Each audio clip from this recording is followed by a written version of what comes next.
can we scale up our infrastructure as code platform by cutting on operational costs? This was one of the first questions I asked shortly after I joined to Booking.com from myself and from my team. At that time, we had a Terraform Enterprise deployment in our data centers, and while it was working well, it costed more and more in terms of operations and maintenance. My name is Balazs Vegvari. I'm an engineering manager at Booking.com in the cloud transformation organization. Among other things, my team is responsible for maintaining the Terraform environment and give the capability to our customers, internal customers, to manage their infrastructure as code. Booking.com is the largest brand in Booking portfolio, in Booking Holdings portfolio. Since 2010, Booking.com welcomed 6.8 billion guest arrivals. With more than 31 million listings worldwide, we offer 175,000 destinations across the planet. We have 360 million guest reviews and 24/7 customer support in 45 languages and 140 offices in 7 countries and more than 5,000 employees in Amsterdam. Today, I'm going to talk about why we decided to migrate to HCP platform and how we achieved that goal. This was quite a journey for us, marked both with technological and organizational challenges.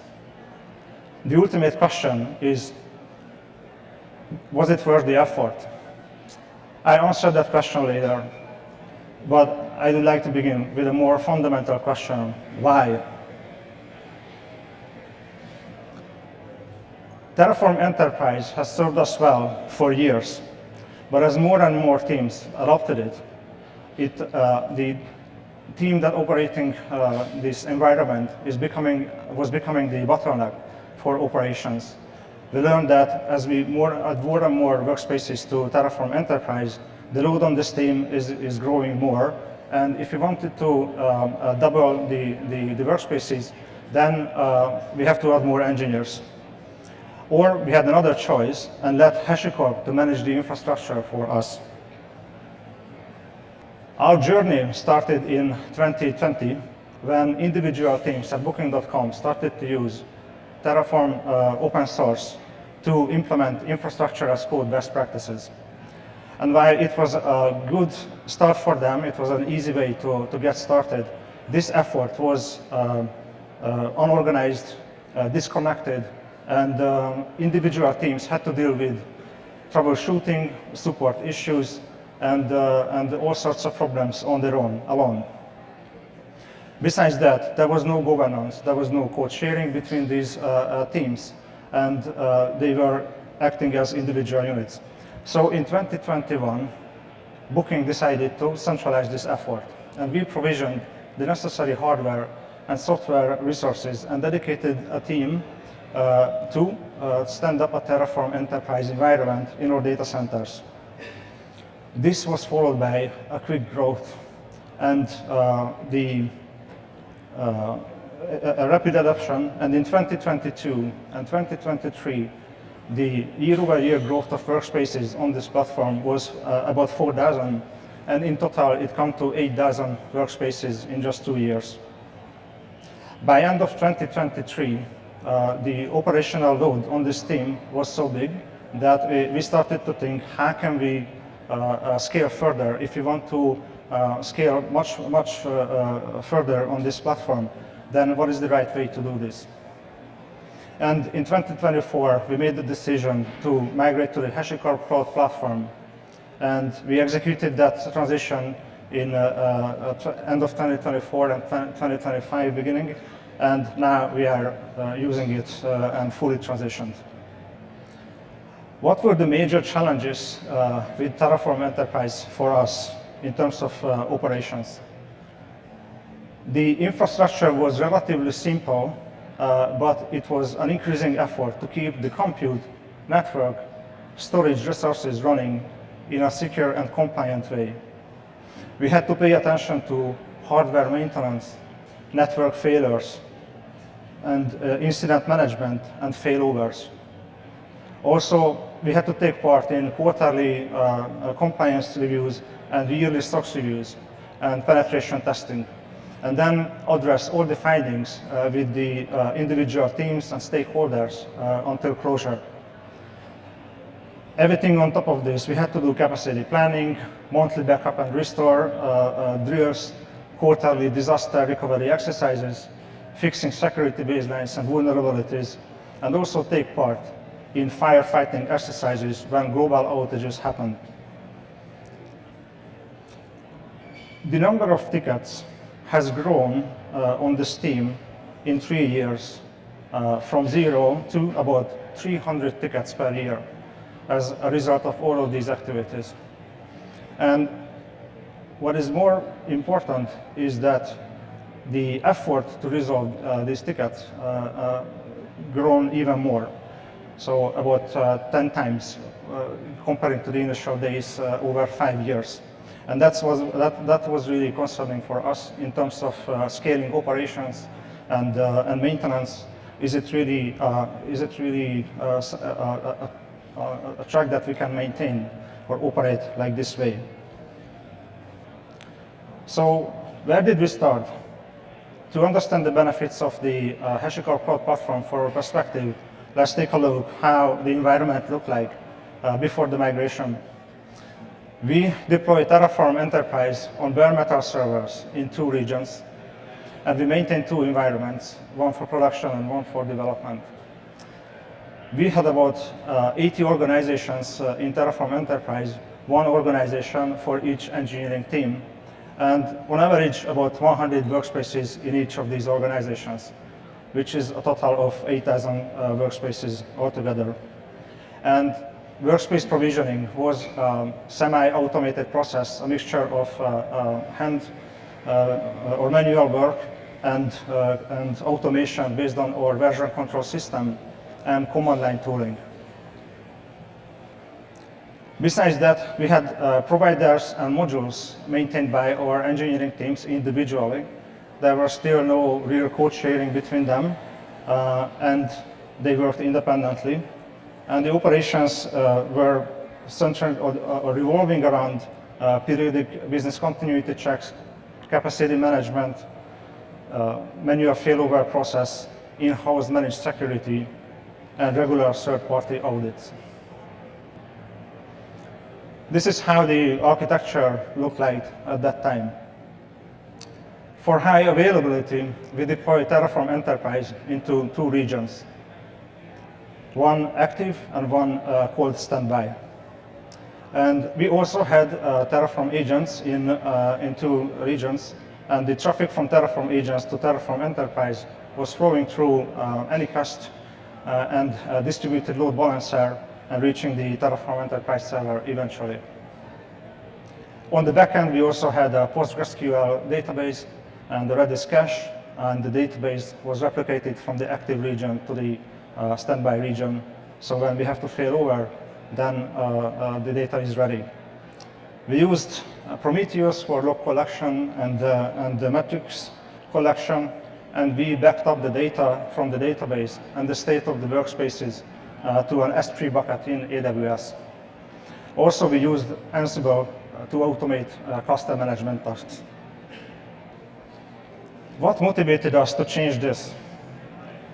First of all, we wanted to reduce the on-prem footprint and move this workload to the cloud in alignment with the company's effort to move more and more workloads to the cloud. We also wanted to reduce our operational costs. It already costed 2 full-time employees to maintain this environment when we made this decision. And we wanted to see support for our future growth. And if we wanted the operational cost, even by adding more workspaces, to be flat or even decline. And that's why we decided we want HashiCorp to do the heavy lifting for us and manage the environment, the infrastructure, so we can focus more on delivering business value. which in our case was improving the overall engineering experience using this platform. What were our goals before the migration? This was a quite complex effort involving 80+ engineering teams across multiple organizations from everywhere in Booking.com. We wanted to preserve the organization and workspace structure the same as it was in Terraform Enterprise. So having 80 organizations and 8 dozen workspaces distributed across them. We wanted to maintain this for workspace isolation and to avoid the noisy neighbor problem. Later, this turned out to be not possible. I'll talk about later, but initially that was one of our goals. We also, in order to reduce the migration effort, we wanted Terraform modules to remain backward compatible, so after the change, engineering teams don't have to update their module or provide their code. And we wanted to avoid any breaking changes in production and downtime. So we wanted to preserve the state of the workspaces. So whenever the teams are switching from Terraform Enterprise to HashiCorp Cloud Platform, then they don't have to incur any downtime. We also decided to really strictly control the scope of the migration and resist to any kind of improvement attempts and requests for new features. We strictly separated that and said that first we do the migration and any kind of improvements comes after that to make sure that we focus on this effort and finish on time. We also wanted to make sure that at some point we can implement dynamic organization provisioning, which was the most requested feature from our engineering teams. But we also decided not to do this during the migration. This feature is about giving the self-hosting, self-serviceability for the engineering teams to onboard on the Terraform environment, which is right now through a ticketing process and involves manual work from our teams. We want to fully automate this, but we also decided this is not part of the migration, and we will do once we complete it. So this is the architecture that we ended up with. As you can see, we still maintain 2 sets of agents in 2 regions. But now there is no traffic management. There is no database to take care of. And we don't have to explicitly manage high availability across these regions. Terraform or HashiCorp Cloud Platform is distributing the traffic on demand across these agents. We still maintain a set of exporter processes and also use Mimir to collect metrics from Terraform Cloud and still backup state of the workspaces to S3. So how did we achieve these goals? We began in 2024 August, where we made the necessary planning and research effort, and then went into implementation phase in Q3 and Q4. And in phase 1, we implemented the necessary infrastructure. That is the version control service connector, proxies, agents, and integrations. We followed up in phase 2 with validating our implementation with a few select pilot customers. We carefully selected low-risk workspaces to do this, and then we ironed out all the issues that we found, and also prepared a set of migration scripts that helped our customers to actually do the migration.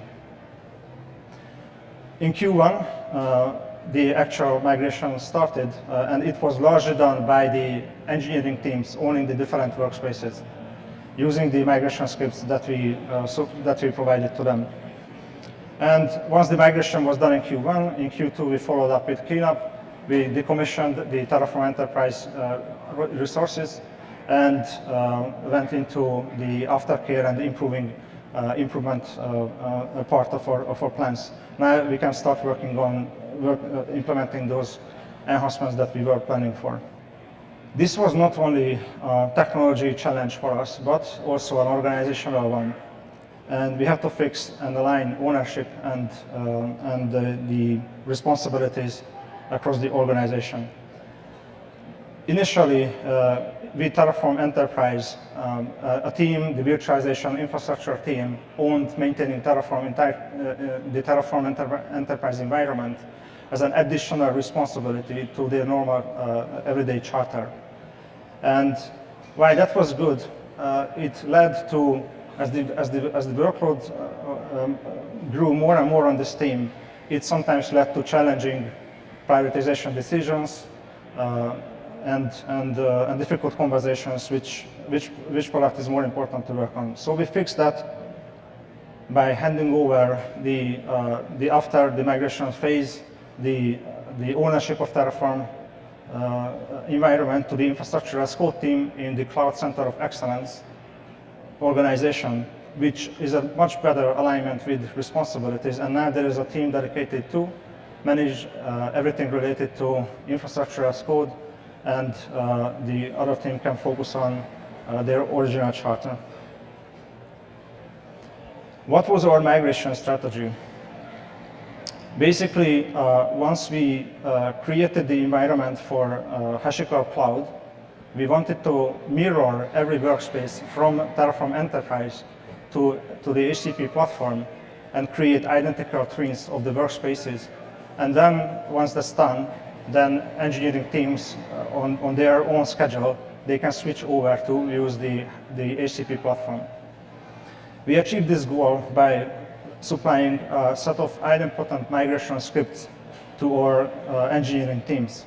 And what that means is that these scripts were designed to behave in a way that whenever they were run, then either they can make progress towards full completion, full migration, maybe just partially, but if it fails because of some errors or some error conditions, then it leaves the both workspaces in an intact state. So there is no need to clean up or do any kind of troubleshooting, and it doesn't cause any outages for the engineering teams.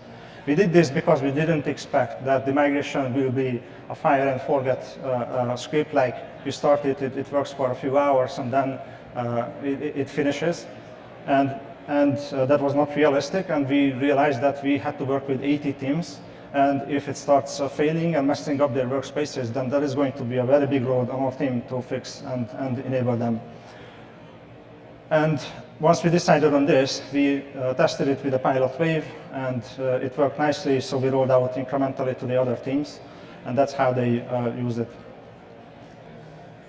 In this process, we collaborated with HashiCorp really closely, and HashiCorp was there to help us, but we had to tell them what success looks like and what is the help that we need from HashiCorp. And we also made sure that we have the right SMEs in our teams to make sure that we have the right plans and the right strategy. And HashiCorp was also able to help with that and helped validating the process at each stage. We also managed the expectations with our stakeholders and engineering teams around the scope, and we were protecting against scope creep and didn't allow any external requests to mix into this migration effort. And we expected roadblocks and tried to be prepared for them as much as possible, because we knew we were using a new technology and was not sure about every part of it, and even though we prepared, there were some road bumps on the road along. Just to name a few, as I mentioned before, we wanted to keep the organization structure that we had before with Terraform Enterprise. That is 80 organizations, one per engineering team, and then isolated workspaces in those environments. And that turned out to be that is not possible. HashiCorp Cloud Platform currently doesn't support this, and we had to revisit our plans and change. And instead of stopping there and saying, oh, then we cannot migrate, we changed our mindset and adapted and went with one organization and many workspaces in there. And we are working closely with HashiCorp to address this situation and have improvements in the future. We also learned a lot, as we went along, that there is no command line interface support in HTTP for managing the sensitive variables. That created some amount of unexpected manual work for the engineering teams. Individually, it was not a lot, but if you combine all the teams together, then it was a significant effort. We also run into some observability gaps in the platform. As we gave up control over the infrastructure, we also lost visibility, and we are working with HashiCorp to implement on their end a number of feature requests from us, so we get visibility back and understand better how the platform behaves, and be able to react to incidents more proactively than reactively. We also initially had some performance and stability issues around the private version control provider integration that improved a lot since then. We are working directly and very closely with HashiCorp product and engineering teams to work around those issues. Some of the lessons learned from this exercise from us is that this flexible migration script approach really helped, and trying to be incremental and make really small changes one after the other, and test them early, fail fast if needed, and get very early feedback from our internal customers. Also, communication with customers or internal customers and HashiCorp is key. We work in very close collaboration with our engineering teams and try to make decisions not for them, but with them. That was very important. And again, start small, grow cautiously, and validate assumptions early was key in our strategy. So how does the future look like? Finishing the migration was only the first step in a long journey. And now that we have resources freed up, not tied down in operations, we can focus on various important improvements that we wanted to do. For example, implement backup for a backup and restore procedure for workspace metadata, which is one of the features requested from our internal customers. And we work closely with HashiCorp product team to implement native observability in the product. And we also work on our end on better support for compliance workloads. Every time an auditor during an audit is asking for evidence for some security or compliance controls, there is a manual work for us. We want to automate this evidencing and therefore reduce the toll on the engineers. This is one example of what we can use the extra capacity that we got back from moving to HCP Cloud Platform. And we work with HashiCorp on addressing the performance limitations and the stabilizing the version control integration. So all in all, I think we have a much better foundation for scaling. And now we are spending less effort on the infrastructure. We are in a better position to scale up further.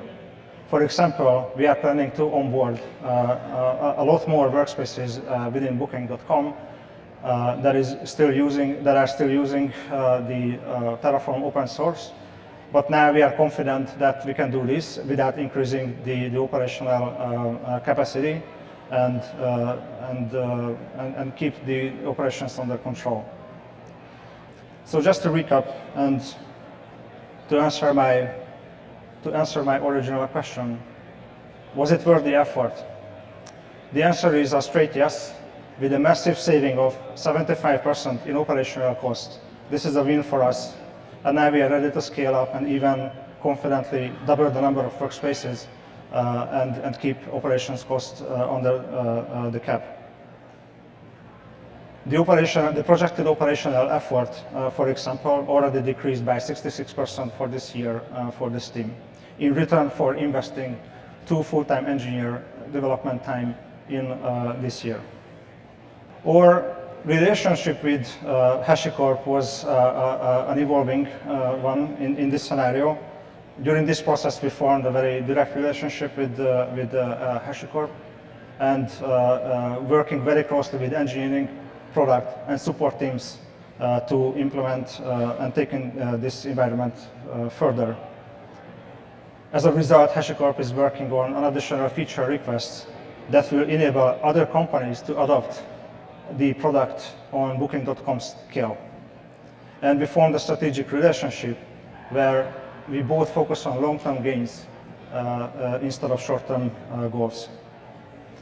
I should say that in this process with HashiCorp, we became from a customer to a partner, and now we are working on to improve their product for the benefit of both.